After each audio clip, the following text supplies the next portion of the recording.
Entramos en este día en una porción. Esta porción es Paislaj. Hay muchos términos que, ahora que estaba estudiando lo del templo, hay muchos términos en hebreo que no, hombre, algo que vi ahí fue que cuando empiezas a hablar el hebreo, te da mejor entendimiento a la palabra. Una de las cosas es que hemos visto mucho la palabra Selah, ¿verdad? En los salmos, esa palabra Selah, cuando estaban en la adoración en el templo, es algo que están cantando los levitas, están adorando, y en ese instante se levanta la voz y dice Selah. Es ese momento en que el levita deja de cantar y el pueblo grita. En ese momento empieza a gritar el pueblo y dice: bendito eres tú, Señor, nuestro Dios, Rey del universo. Pero ese momento, en el silencio que hace, entra el pueblo y da esta declaración de la grandeza del Eterno en esa adoración. Entonces, ahorita que me recordaba esta adoración, nosotros que venimos en este contexto, ¿verdad?, de acá del occidente, en el oriente el hebreo es mucho más extenso con una palabrita. Nosotros hacemos más expresiones, hacemos más cosas más grandes, y en el hebreo es muy pequeña. Entonces, algo que veíamos era uno de los términos también es uno de la casa de los aceites. La casa de los aceites. Y allá es Hat Shameain, algo así.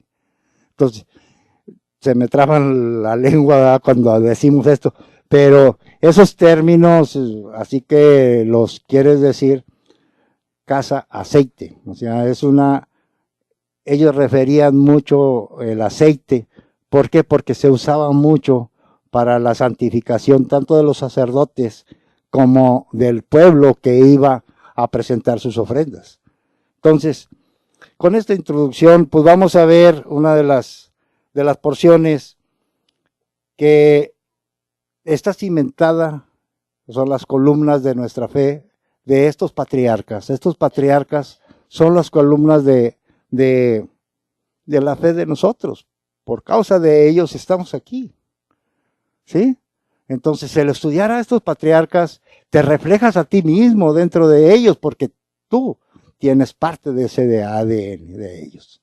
Entonces, conocer ahora a Jacob, que es el que estábamos estudiando, es uno de los temas, pues, ahora sí, bien relevantes en la historia del pueblo de Israel.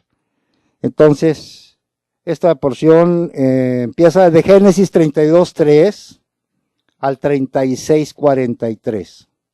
Abdías 1, del 1 al 21. Y en el Brit Hadashah, o en el Nuevo Testamento, Mateo 2, 13 al 23. Y bueno, esta porción se titula Temor o Fe.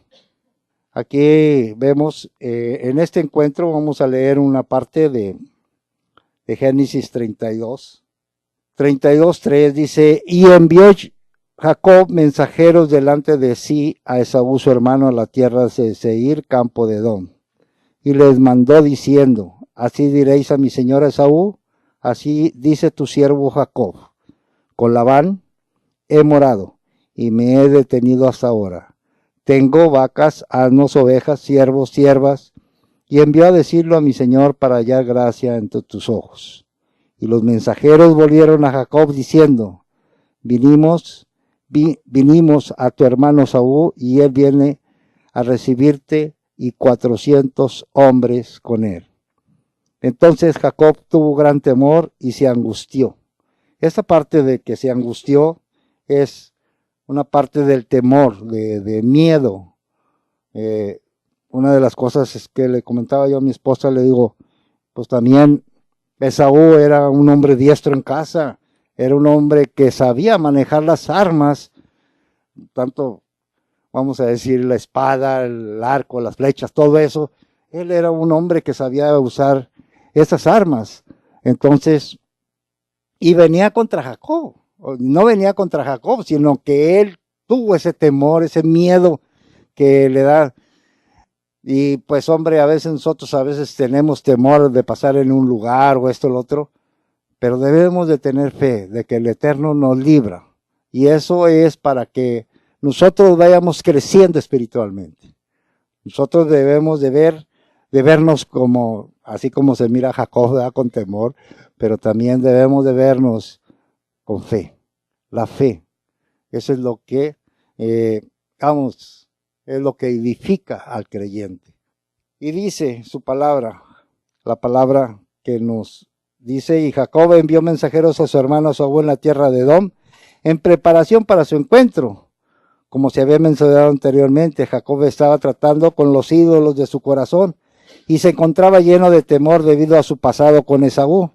Estos mensajeros compartieron el regalo de posesiones y riquezas materiales a Jacob con Esaú para ayudar a apaciguar cualquier dificultad entre ellos. Cuando los mensajeros retornaron, le manifestaron que verdaderamente Esaú venía a encontrarse con Jacob y con él todas sus posesiones y una compañía de 400 hombres. Una de las cosas era que cada uno de estas cosas que le llevaba a entregar era para ayudar a apaciguar cualquier dificultad entre ellos. ¿Cuál era la dificultad? Si ustedes se acuerdan, vemos que la dificultad que ellos tenían es que supuestamente se había robado la primogenitura, sino que el plan del Eterno era otro, ¿verdad? Era darle la primogenitura a Jacob. ¿Por qué? Porque Saúl siempre le iba a tirar para, como decimos nosotros aquí, pa'l monte. Así es, tiraba más pa'l monte que la bendición que tenía Jacob. Entonces, a pesar de que Jacob era exitoso y había amansado una enorme fortuna de rebaños, de ganados, siervos y hermosas mujeres e hijos, tenía todo de lo que podía él hablar. Muchos de nosotros creemos que cuando tenemos muchas riquezas, muchas cosas, creemos que ya somos, ahora sí, tenemos todo. Y no es así, nos falta algo, que es la salvación. Yahweh seguía estando en pos de su corazón. No podemos esconder todo lo que hemos llegado a realizar en nuestras vidas, en la riqueza material, o esperar a caminar en el reino sin santidad. Las emociones de Jacob estaban aún encerradas en el engaño. Este elemento fue expuesto en el prospecto de encontrar con su hermano Esaú por el hecho de que él envió regalos por anticipado para apaciguarlos. Estos regalos estaban enraizados en el temor, con la posibilidad de una represalia. La represalia estaba enraizada en el resentimiento y el resentimiento en la falta de perdón. Y estos tres problemas del pecado tienen su raíz en la deshonra, en lo que había deshonrado Jacob.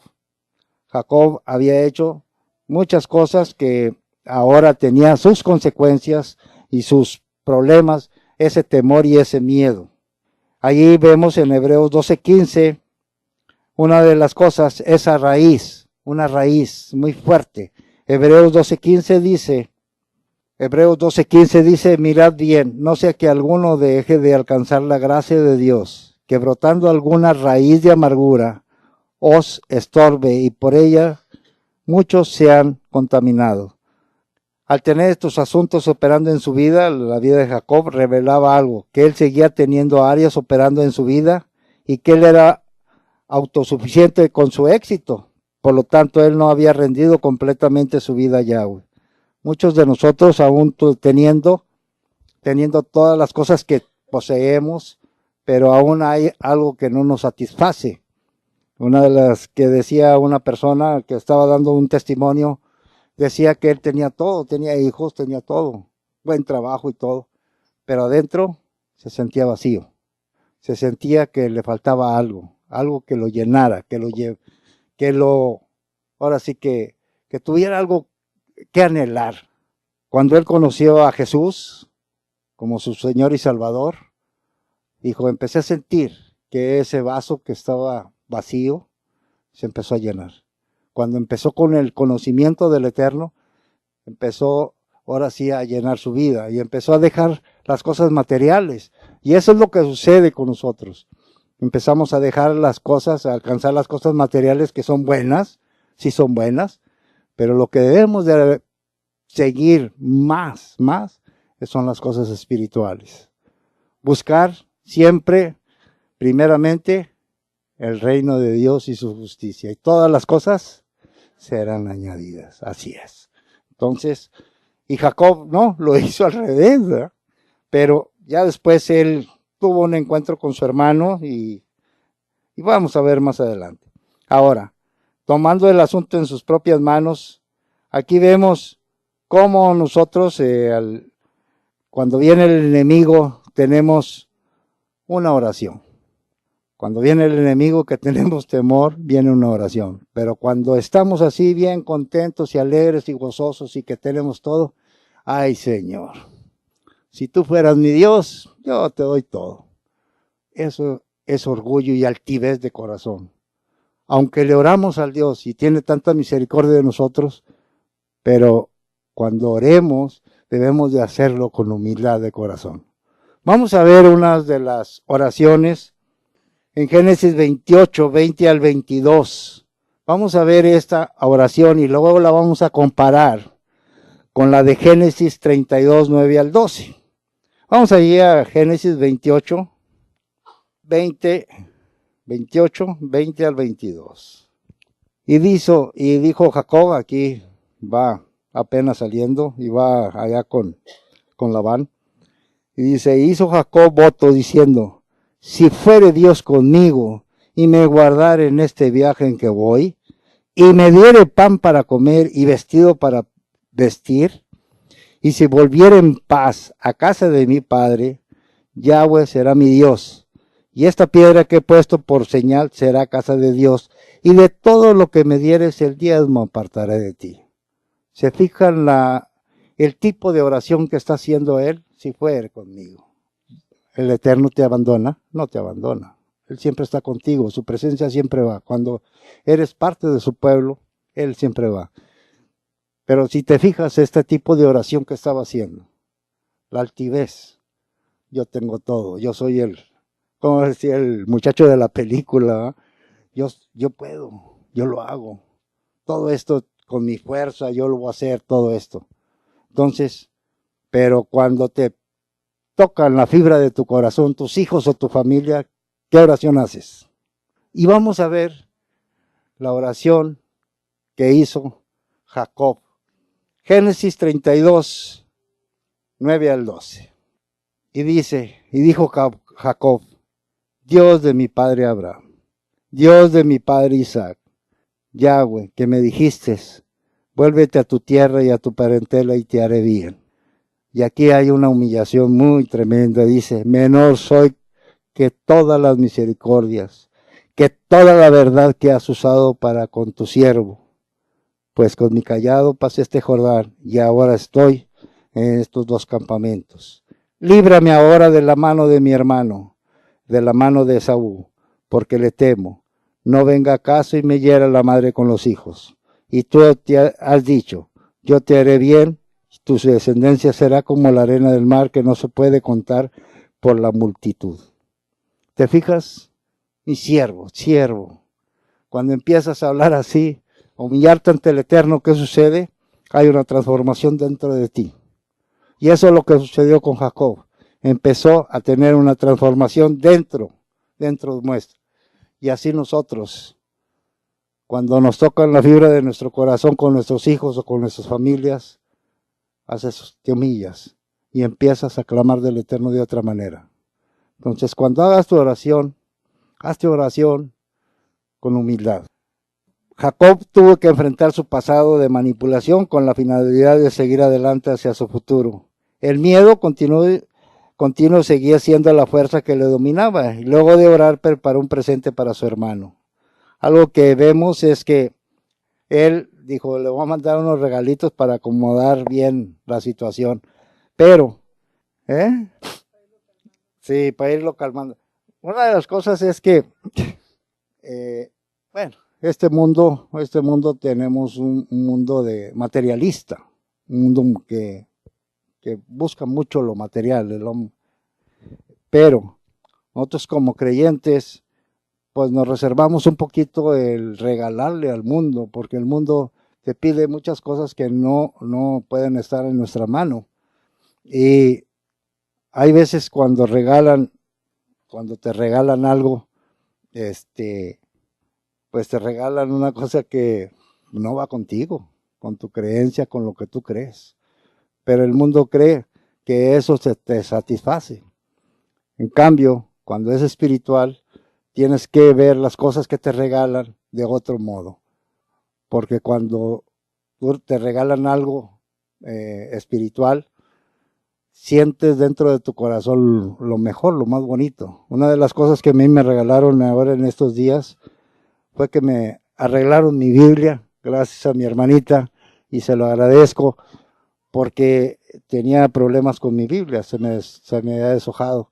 Y para mí esto fue un regalo muy hermoso, que todavía cuando abro la Biblia, todavía recuerdo a mi hermanita Paquita, de cómo me arregló mi Biblia. Muchas gracias, hermanita. Gracias por este regalo tan grande. Entonces, y así, el mundo, ¿qué te va a regalar? Te regala muchas cosas que no tienen ni ton ni son. A veces te regalan cosas que hasta ofenden, ¿verdad? Entonces, ten siempre en cuenta que cuando te regalen, pues que no te regalen cosas que te vayan a ofender. No sé por qué lo estoy diciendo, pero seguimos adelante. Dividió los animales en 5 grupos, simbolismo de la gracia del Evangelio de la Torá, los futuros 5 libros de Moisés, e instruyó a sus siervos que cuando llegara el tiempo de encontrarse con Esaú, ellos fueran delante de él y le ofrecerían presentes, diciendo, tu siervo Jacob viene detrás de nosotros. Génesis 3. En Génesis 3 aprendimos que después de que Adán perdió la posición de autoridad, pero no la salvación, en el jardín, el deseo del hombre es agradar a Yahweh y fue reemplazado con el deseo de lograrlo por medio de su propio esfuerzo, el esfuerzo del hombre. Nosotros vimos esto en la ofrenda de Caín. Él escogió el deseo del hombre por encima de los principios divinos. Y esto le parece bien al hombre. Y esto es lo que el hombre ofrece, independientemente de lo que es aceptable a Yahweh. Ofrecer nuestra justicia proviene del árbol del conocimiento del bien y del mal. Y tiene poco que ver con su reino. Al hacer esto, estamos diciendo que reconocemos la soberanía de Yahweh, ni su posesión, ni su evangelio, u orden universal justo. En esencia, esto es incredulidad. Algo que vemos es que a veces lo hacemos con nuestras propias justicias, y a veces nuestras justicias son como trapos de inmundicia, como algo sucio. En Isaías 64:6 vemos este tipo de justicias. 64:6. Isaías 64:6. Dice, si bien todos nosotros somos como suciedad y todas nuestras justicias como trapo de inmundicia, y caímos todos como la hoja, y nuestras maldades nos llevaron como el viento. Estos hábitos fueron entretejidos dentro del carácter de Jacob, habiendo sido transmitidos a través de las iniquidades pasadas de la tercera y cuarta generación antes de él. Solamente un encuentro cara a cara con Yahweh podía cambiarlo a él. Jacob no podía usar más sus propios planes ni maquinaciones. Ellos no eran aceptables delante del Eterno.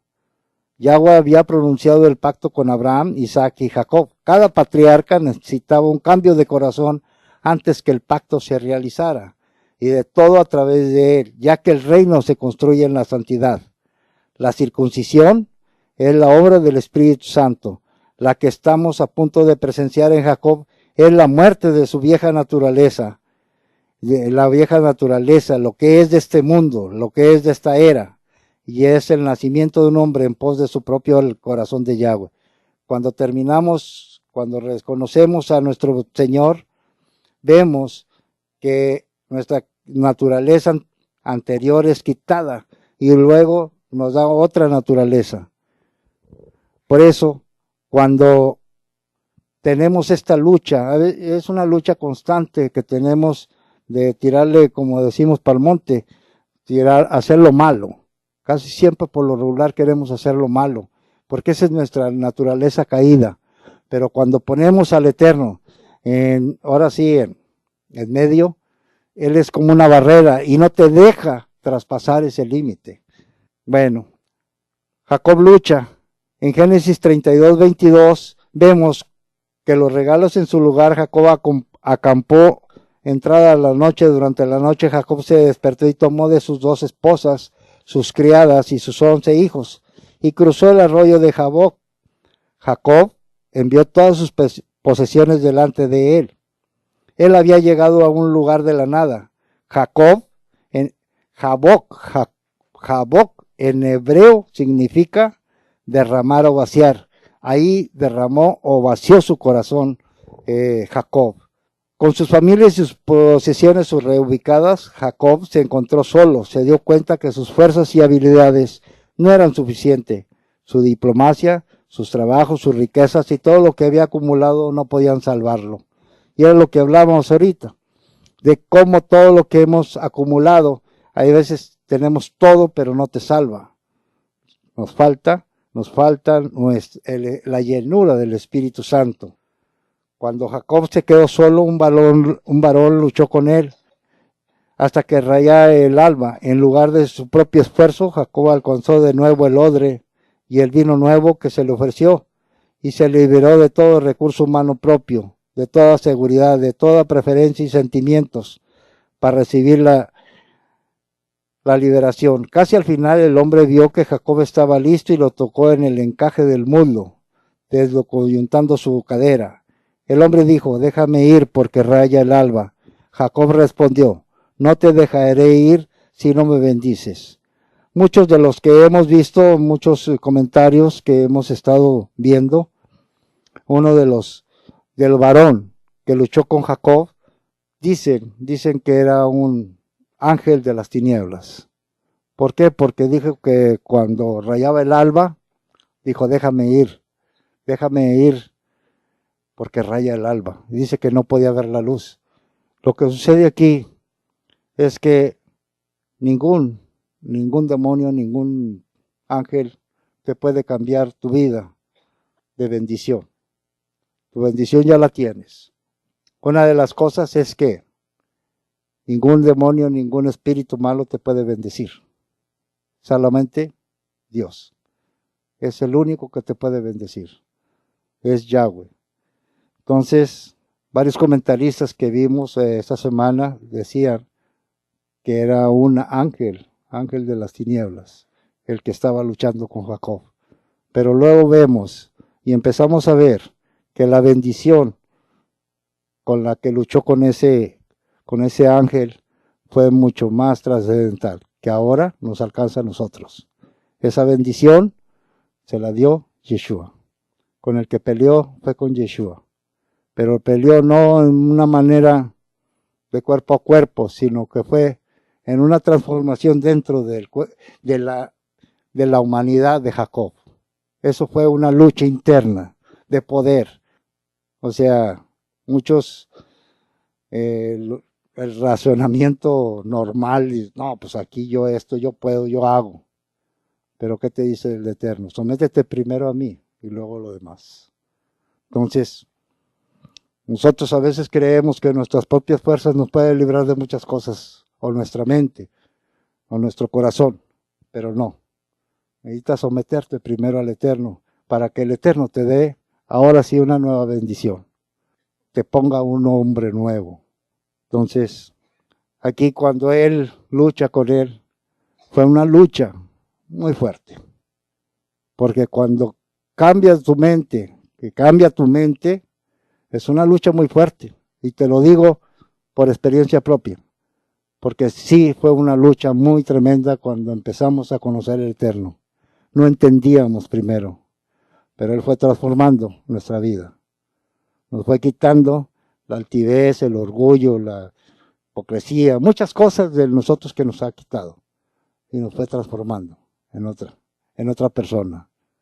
Así, yo he visto muchos de ustedes que han sido transformados por el Eterno. Y todos ustedes van a seguir siendo transformados por el Eterno, porque Él lucha. Y más cuando tú duermes, el sueño. En el sueño luchas mucho con Él. Y te lo digo porque hubo una lucha de esta semana. Esta semana tuvimos mucha lucha. Pero gracias al Eterno tuvimos la victoria. Una de las luchas que tenemos ahorita y que nos duele es tanto migrante que está pasando. Muchos hicimos bromas de los migrantes, pero fueron hombres que fueron movidos por su mente y sus corazones para llevarlos a una riqueza. Mande, mi hermanita. Los engañaron vilmente. Entonces, lo que pedimos al Eterno es que les abra primero un camino para que lleguen bien. Pero la otra es que les abra su entendimiento para que no los engañen y ya no los traigan manipulando, porque es una manipulación bien grande lo que están haciendo con cada ser humano, que están perdiendo su vida al cruzar estas fronteras. Entonces, que nos cambie el Eterno, que cambie nuestro pensar, de modo de pensar de estos migrantes que están cruzando. No hagamos burla de ellos, porque son extranjeros. Y nosotros también somos extranjeros en esta tierra, ¿no? Entonces, ahí les comparto esto para que estemos orando por estos migrantes. Hay muchos de África también, de Venezuela, no nomás de Centroamérica, sino de muchas partes del mundo están llegando a México. Unos por alcanzar otro nuevo estilo de vida y otros por necesidades y otros por otras cosas. Pero que el Eterno los guarde a cada uno de ellos. Bueno, entonces nuestro caminar es diferente ahora que ya empezamos a caminar. El ángel que le dijo le pegó en su muslo y le cambió, empezó a cojear. Y bueno, nosotros a él le cambia su modo de caminar y nosotros también nos cambia nuestro modo de caminar. En el desierto mucha gente se encuentra en esta experiencia. El desierto, luego de elegir seguir en pos de Yeshua, tú tienes 3 opciones de seguir en este punto. Estas 3 opciones es permanece quieto, retornar o atravesar. Permanecer quieto, muchos creyentes no progresan a través del desierto. Se asemejan a una muerte espiritual, ya que muchos han sido enseñados en el desierto donde se trata de una transformación. Entonces, muchos se han quedado en el camino. ¿Cuántos has conocido de aquellos hermanos que se han quedado, que vinieron, recibieron y los apartaron? Muchos retornan. Algunos creyentes han entrado en el desierto, perdieron el camino y la bendición y luego retornan a su antigua manera de vivir. Retornan otra vez al mundo. El atravesar. Muy pocos comprenden que el desierto se trata de madurar, de crecer en el Mesías. Este es el lugar donde el creyente son santificados y liberados del Olam Hashem, de este mundo, de esta era. Muchos de los que hemos cruzado, ahora podemos ver las bendiciones del Eterno el día a día con nosotros y que Él pelea por nosotros, Él que nos va cambiando, nos va transformando. El desierto es el proceso. La jornada de redención. Es aquí donde la circuncisión y la santificación se materializan, seguido del potencial y propósito para aquellos que siguen la tercera opción. La circuncisión se realiza de manera individual, mientras uno está a solas con Yahweh. Una de las cosas es que cuando estás en oración o en sueño, es cuando el Eterno está realizando un trabajo dentro de ti. Por eso cuando termines de tu día de trabajo y que ya te dispongas a trabajar, a descansar, después de esta larga jornada, pídele al Eterno que transforme tu vida, que la cambie, que te dé planes y bendiciones para lo que vas a hacer mañana o de lo que Él quiere que haga en ti. Nosotros, esa es una experiencia individual que todos la pasamos, todos la tenemos.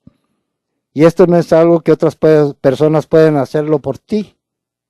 Cadenas de oración, conferencias, oradores y otras circunstancias para bien, como programas de autoayuda y de libros de motivación, pueden ayudar, pero solo son cosas secundarias.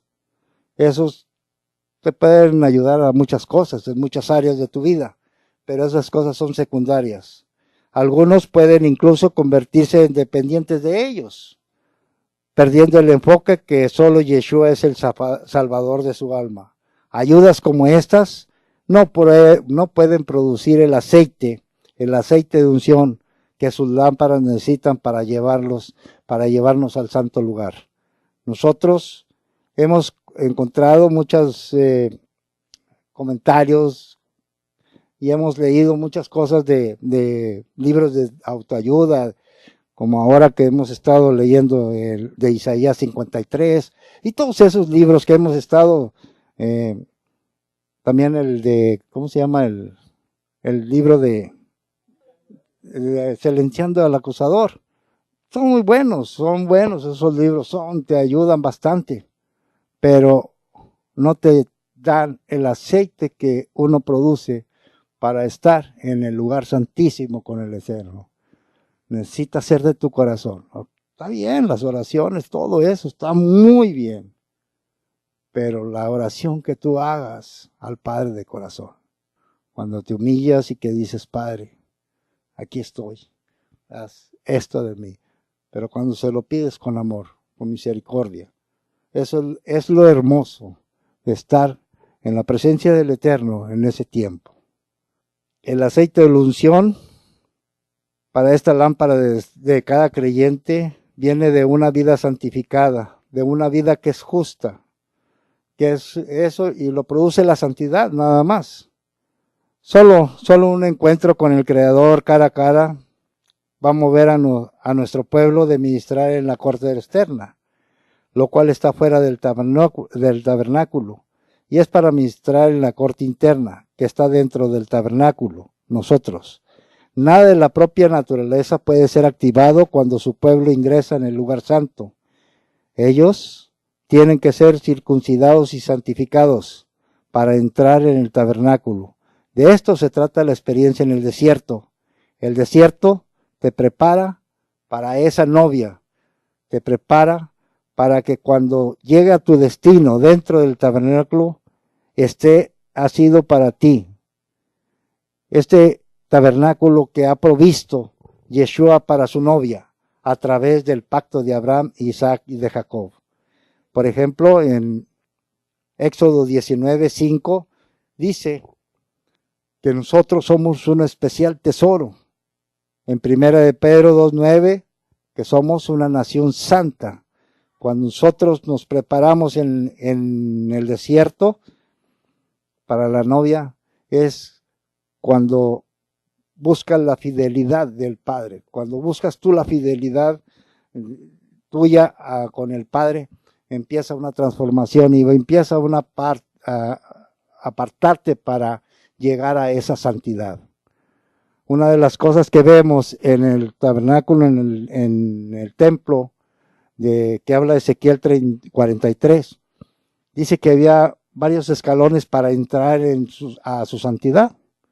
Una de las cosas es que había una barda, un perímetro donde entrabas y eran 5 o 6 escalones que cruzabas.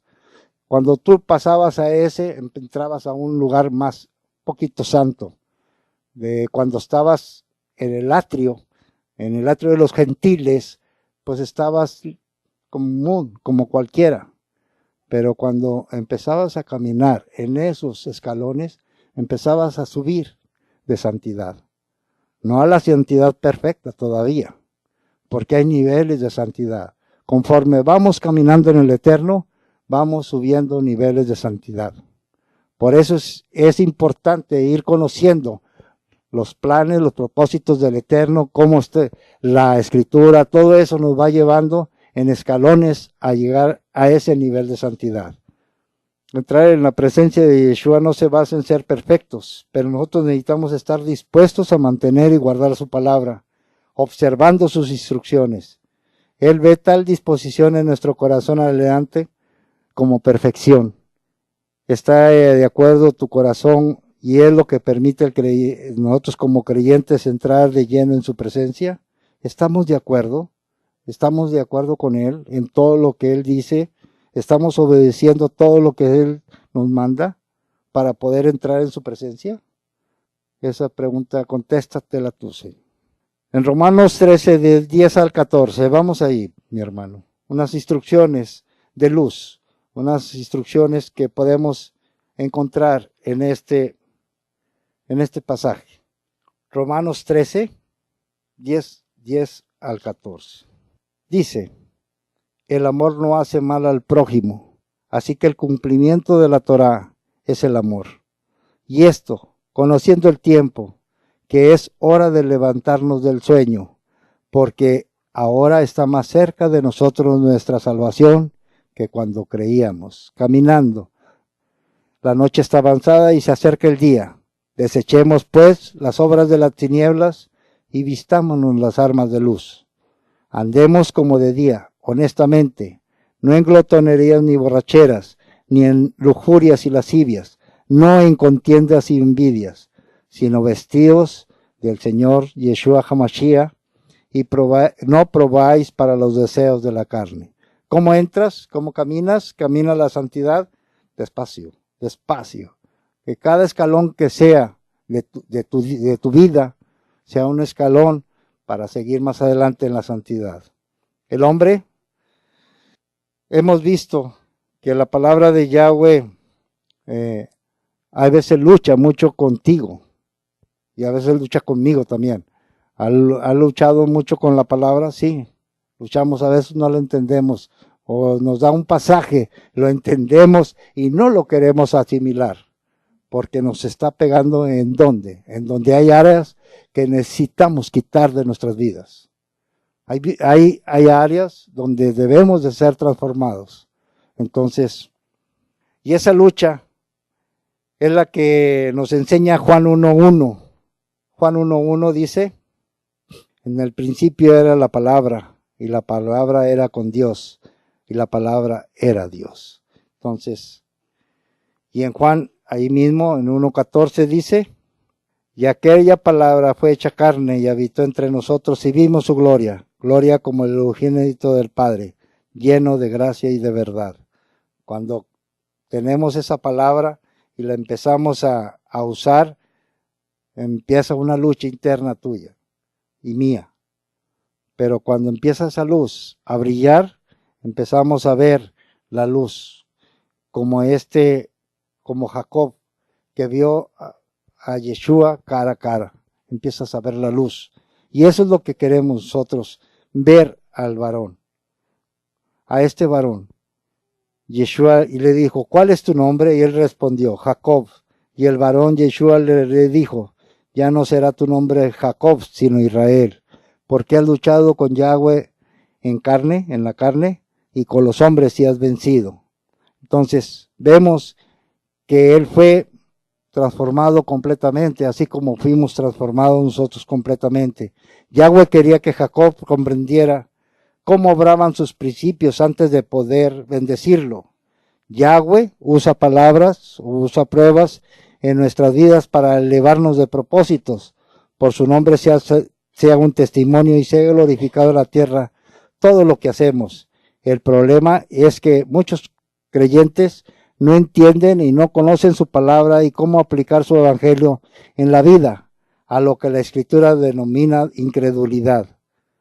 Si el pueblo no cree en su evangelio que le fue dado a Abraham y que fue escrito formalmente por Moisés, ellos no conocerán su identidad en él. Por consiguiente, ellos no pueden rectificar su palabra o ser testigos en la tierra, como por ejemplo los escritos de Moisés. Los escritos de Moisés deben de estar siempre dentro de ti, cambiando tu humildad, tu altivez, tu orgullo, para sembrar la humildad en ti. Asimismo, nuestra cultura bíblica ha olvidado que los nombres Israel y Jacob son sinónimos de uno mismo. Por lo tanto, los creyentes no reconocen que cuando las Escrituras hablan acerca de Israel es cuando hay una relación entre Jacob y la herencia que él recibió. Muchos creyentes han perdido ese entendimiento. Perdemos el entendimiento porque a veces no comprendemos la palabra del Eterno y nos perdemos de esa bendición. Y sabemos que somos parte de ese Israel y no así el Israel espiritual como algunas iglesias cristianas lo enseñan, sino que somos parte de esa comunidad física de Israel. Cuando los creyentes no comprenden los principios básicos de su palabra y quiénes ellos son, ellos no tendrán bases o creencias para justificar ser parte de Israel. Y así no se relacionan con el Israel en todo. Por lo tanto, ellos no ratifican o sostienen la heredad de Jacob, ni pueden ver su palabra que ellos están completamente conectados, incluidos en el mismo pacto y en la misma herencia dada a Abraham, Isaac y Jacob. Una de las cosas es que cuando leemos a veces las Escrituras, no nos conectamos con el Israel. Muchos les comentas de Israel y lo primero que te dicen, te juzgan es que eres judío. Y eso no es. Y le hemos estado enseñando varias gentes que Israel es el pueblo que va creyendo en él y que va siguiendo los mandamientos de él. Una de las cosas es que hemos estado viendo es que ahorita hay mucho engaño al pueblo de Israel, mucho engaño que hay. Uno de ellos es en la comida que nos venden, van en los, a veces una de las especificaciones que traen las comidas, no las entiendes. Muchos términos que traen no los entiendes y pues te comes esto y pues al rato andas con un dolorcito de estómago, esto, lo otro, pero es que porque no entendemos a veces los terminología, pero hay un engaño que está haciendo ahora sí que el enemigo para que esos términos que no conozcas estés contaminándote tu cuerpo y no podamos ser santificados como ese pueblo de Israel quisiera. El pueblo de Israel debe de ser santo, apartado, pero debe de comer bien. Y nosotros sabemos, por no conocer los términos, hemos sido engañados por la comida. Entonces, debemos de estar conscientes de eso. Y muchas de las iglesias que predican, pues no conectan esto de la comida con el Israel espiritual. Dice que nosotros somos la porción. En Deuteronomio 32:9 dice, pues la porción de Yahweh es su pueblo.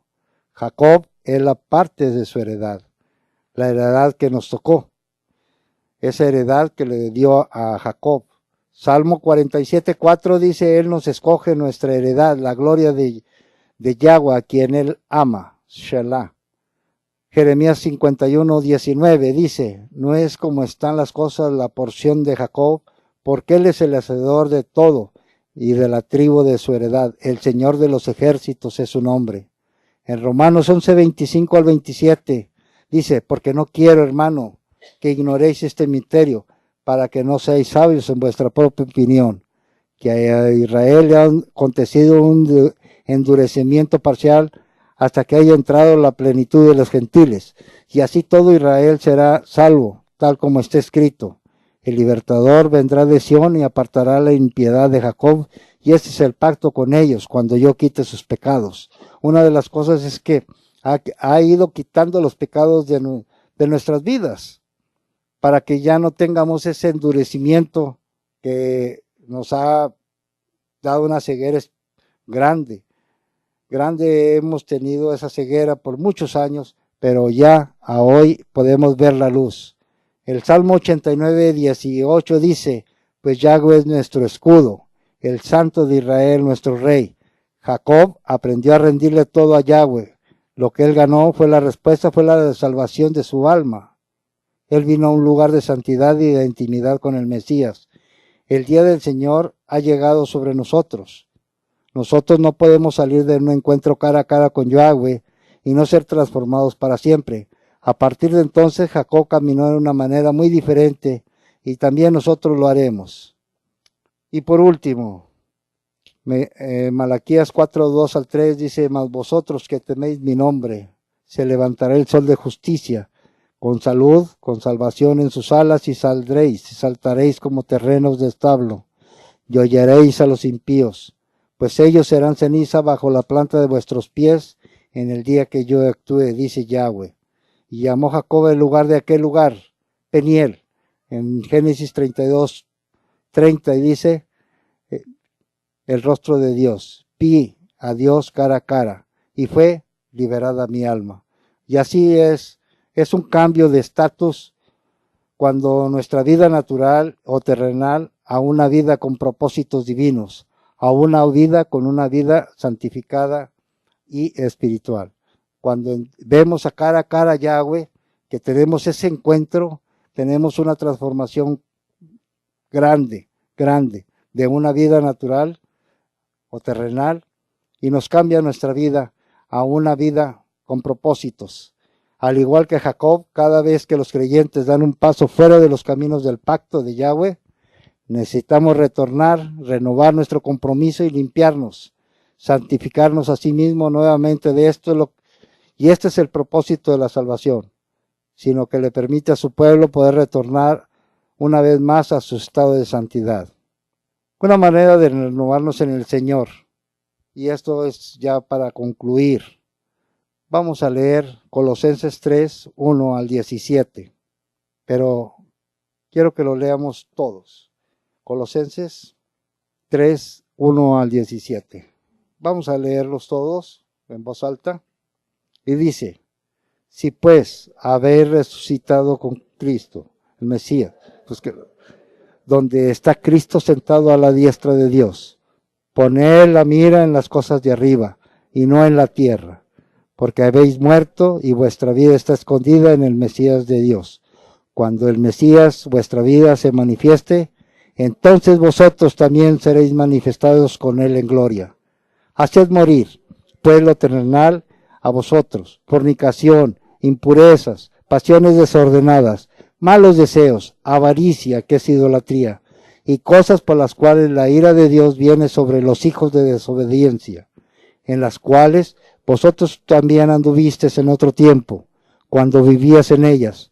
Pero ahora dejad también vosotros todas estas cosas: ira, enojo, maledicencia, blasfemia, palabras deshonestas y de vuestra boca. No mintáis los unos a los otros, habiéndonos despojados del viejo hombre con sus hechos, y revestidos del nuevo, el cual, conforme a la imagen del que lo creó, se va renovando hasta el conocimiento pleno, donde no hay griego, ni judío, ni circuncisión, ni incircuncisión, bárbaro, ni escita, siervo, ni libre, sino que el Mesías es todo y en todos. Vestidos pues como escogidos de Dios, santos, amados, entrañable misericordia, de benignidad, de humildad, de mansedumbre, de paciencia, soportándonos unos a otros y perdonándonos unos a otros si alguno tuviere queja contra otro, de manera que el Mesías os perdonó, así también hacedlo vosotros. Y sobre todas estas cosas, vestíos del amor, que es el vínculo perfecto, y la paz de Dios gobierna en vuestros corazones, a lo que a sí mismo fuisteis llamado en un solo cuerpo, y sed agradecido. La palabra de Cristo muere en abundancia en vosotros, enseñándonos y exhortándonos unos a otros en sabiduría, cantando con gracia en vuestros corazones al Señor, con salmos e himnos y cantos espirituales. Todo lo que hacéis, sea de palabra, de hecho, hacedlo todo en el nombre del Señor Yeshua, dando gracias a Dios, Padre, por medio de él. Amén. Gracias, mis hermanos, y por esta porción que hemos estado compartiendo con ustedes. Y bueno, ahorita va a pasar mi hermano Iván, a compartir una parte de lo que no hacemos en esta congregación y lo que no, ahora sí que no celebramos. Gracias, mis hermanos. Shabbat Shalom. ¿Quiénes tienen menos de un año aquí con nosotros? Ok. Hermano. Ok. La mayoría ya más o menos tenemos cierta noción de las cosas, pero antes que nada vamos a hacer una pequeña oración, ¿sí? Bendito Padre Celestial, te damos gracias, Señor, por permitirnos estar aquí reunidos. Abacados, te rogamos, Señor, seas tú quien instruya y abras nuestros oídos, Señor, y nuestro corazón a tu entendimiento. Abre nuestro corazón, Señor, desarraiga cualquier costumbre que no sea tuya, Señor, cualquier cosa que aún esté en nosotros que no te pertenezca a ti, y que nuestros oídos estén atentos a tu voz, Señor, y nuestras manos y pies sean prontas para servirte, y nuestra lengua sea rápida, Señor, para pronunciar tu palabra. Todo es para honra y gloria de tu santo nombre, en el nombre y por los méritos de tu Hijo amado, Yahshua HaMashiach. Amén, amén, amén. Bien, hermanos, el tema del que voy a hablar es muy sencillo, muy básico. Hablemos de la Navidad. Por eso preguntaba quién tiene menos de un año. La mayoría de nosotros ya hemos hablado mucho de este tema, ya hemos estudiado algo o escuchado algo acerca del tema, pero pues nunca está de más reafirmar ahora sí que la enseñanza y también saber qué decir. No hay mejor testimonio para alguien cuando uno vive de acuerdo a su fe y es firme en sus convicciones, y también puede uno decir y explicarle a la gente acerca de lo que uno cree, porque así ven que la fe de uno no es ciega, sino que tiene una base y un fundamento, ¿sí? ¿Qué es la Navidad? Pregunto yo. ¿Quién sabe? ¿Quién me puede decir qué es Navidad? Sí, pero cualquier persona, o sea, si alguien de afuera, ¿qué les dice a ustedes que es Navidad? A mi hermana Paquita quiere hablar. Ok. ¿Alguna otra cosa? Ok. De hecho, se supone, actualmente se dice que la Navidad pues es una fiesta cristiana. O sea, es lo que se dice allá afuera. La Navidad es una fiesta cristiana. Instituida por la Iglesia Católica. De hecho, se instituyó formalmente en 350 después de Cristo. O el Papa Julio I. En el 350 después de Cristo. Y se celebró un banquete hasta 4 años después por otro papa, Liberio. Un montón de nombres que realmente no se nos quedan, pero pues oficialmente se celebró ahí. De hecho, se hizo una unión de varias festividades, ¿sí? Porque el Imperio Romano, que fue donde salió la Iglesia Católica, era un imperio que abarcaba ¿qué?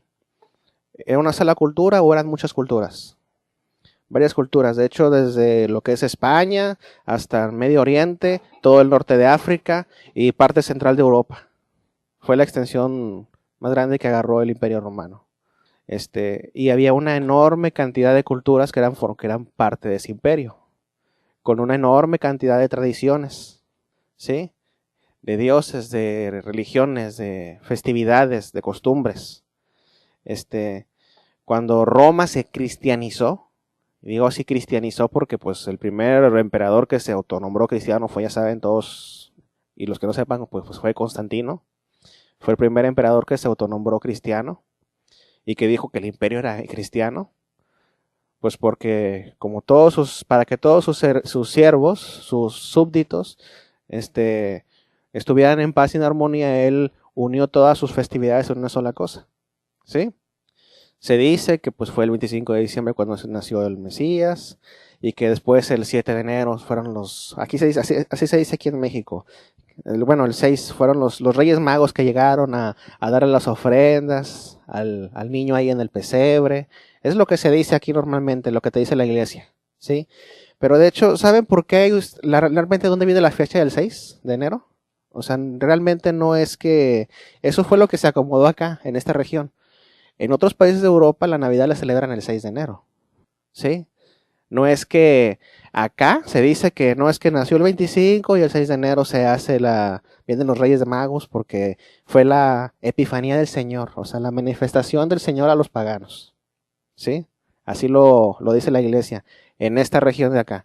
Allá en Europa, en varias partes, en Rusia, la iglesia ortodoxa marca el nacimiento como el 6, el 6 de enero. Ellos apenas están celebrando el nacimiento el 6 de enero. Y de hecho, eso se originó en Egipto también, en Alejandría, también celebraban eso el 6 de enero. de la Iglesia Católica de Alejandría lo celebraba el 6 de enero. O sea, no estaban muy de acuerdo en cuándo celebrar el nacimiento del Mesías. En la fiesta de Sukkot, los que fueron a la fiesta de Sukkot, escuchamos algo acerca del nacimiento. O sea, realmente lo que dice la palabra indica más que él nació en fechas gregorianas, en 7 de octubre, pues por la fiesta de tabernáculos. Y de hecho, si ustedes lo checan en Wikipedia, hasta Wikipedia dice que la información histórica data que nació entre septiembre y octubre. ¿Sí? Hasta las fuentes seculares lo dicen y lo afirman. ¿Sí? La realidad es que pues Navidad viene de la palabra latín nativas, que es natividad, nacimiento, y hablan del nacimiento del sol Invictus, del dios Sol, ¿sí? De Apolo en Grecia,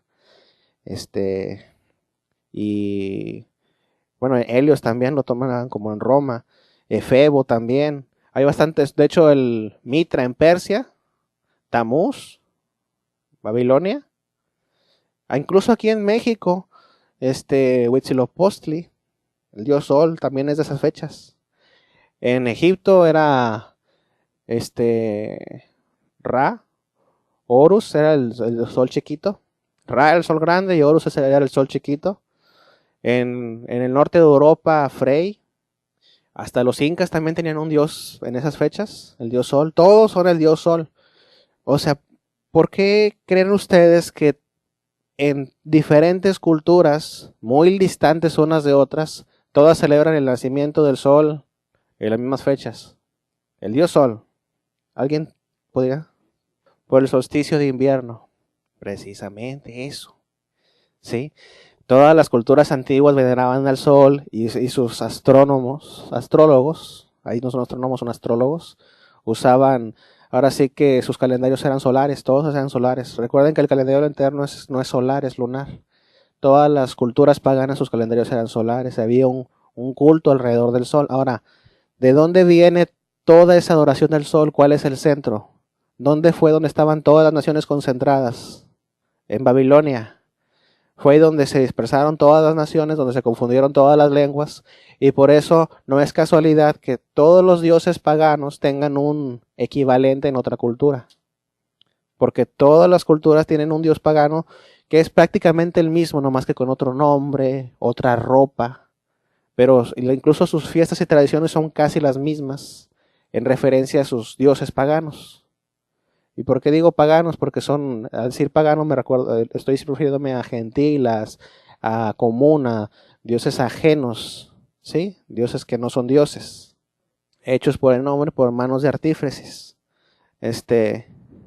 Realmente la mayoría de nosotros ya hemos escuchado este tipo de pláticas antes, ya hemos pasado información aquí mucho de eso, ¿sí? La Navidad realmente era la Saturnalia en Roma, al dios Saturno. Empezaban el 17 de diciembre creo, y terminaban hasta el 25 con el nacimiento del Sol Invictus. ¿Sí? Lo que dijo Juan Santiago, hacia eso era, que porque era como que la luz volvía a nacer de la oscuridad. Así lo veían ellos. Después, como el imperio, según era cristiano, pues nada más le cambiaron los nombres a las festividades. Dijeron que ya no era el Sol Invictus, o ya no era Apolo, sino que era Jesús. ¿Sí? Es exactamente lo mismo, nomás que con otros nombres.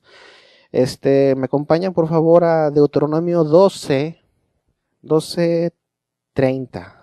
A ver si lo dije bien. Dice, guárdate que no tropieces yendo en pos de ellas después de que sean Bueno, voy a leerlos desde el anterior. Ustedes ahí dejen con ese, pero lo voy a leer desde el anterior.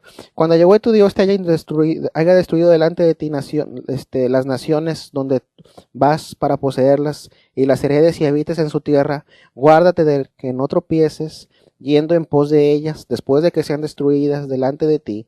No preguntes acerca de sus dioses diciendo, de la manera que servían aquellas naciones a sus dioses, yo también le serviré. Sí, el papá, nuestro Padre, el Padre Celestial, está siendo muy claro en que nosotros no debemos rendirle culto a Él como las otras naciones lo hacían con sus dioses. ¿Sí? Para Él es abominación. Él estableció 7 fiestas al año para rendirle culto y todas tienen un significado profético de la restauración y la salvación de Israel. Todas y cada una de las fiestas del Eterno que vienen enumeradas todas en Levítico 23. ¿Sí? Para Él es abominable que los hombres quieran a él mezclarlo con lo impuro. No puedes mezclar lo santo con lo profano. ¿Sí? Hablemos del simbolismo de Navidad. ¿Saben qué se representa el pino? ¿Quién me puede decir qué representa el pino? Realmente, porque la iglesia te va a decir una cosa, pero ¿el pino qué representa? Escucho allá. El órgano sexual masculino, un falo. ¿Sí? Eso representa el pino. Esa costumbre que tiene la gente de colgar calcetines en las chimeneas allá en Estados Unidos, ¿saben de dónde viene? Supuestamente, el Santa Claus ahí dejaba regalos, pero realmente viene de otra deidad que realmente tiene el nombre medio raro porque es de, no puedo pronunciarlo bien el nombre, es uno de los tantos nombres que tiene Santa Claus. A las mujeres solteronas les dejaba oro en esas medias para que se pudieran casar, ¿sí? Para que pudieran ellas conseguirse un buen marido. Por eso ponían esas calcetines ahí en las chimeneas, porque la gente antes los ponía en la chimenea para que se secaran. No para que les pusieran regalos, sino para que se secaran los calcetines mojados. Tiene sentido, ¿no? Mi calcetín está mojado, no hay calefacción, prendo la chimenea y lo pongo ahí para que se seque. Ya después se puso eso de que es que ahí pone regalos, y pues esa deidad en la que creían les dejaba oro para que las mujeres solteronas se pudieran casar. ¿Santa Claus de dónde viene? Santa Claus tiene muchos nombres, como dijimos antes, en varias regiones van a encontrar. El nombre Santa Claus viene de Holanda, allá le decían Sinterklaas, en holandés, Sinterklaas. Acá se transliteró, hablamos de eso la semana pasada, de transliterar. En vez de, como no podían decir bien Sinterklaas, decían Santa Claus o Santa Claus. Aquí en México dicen Santa Claus, no Claus. ¿Sí?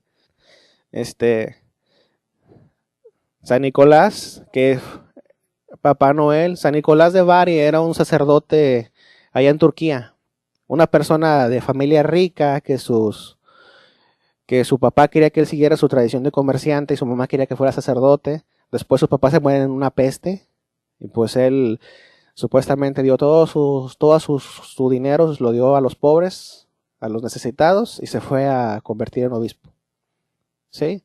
Y hacía milagros y también se metía lo de él también se le mezcló lo que dijo ahorita de poner dinero en las medias de las mujeres. También a él lo pusieron que él se metía a escondidas en las casas. Yo me imagino un sacerdote metiéndose escondidas en las casas.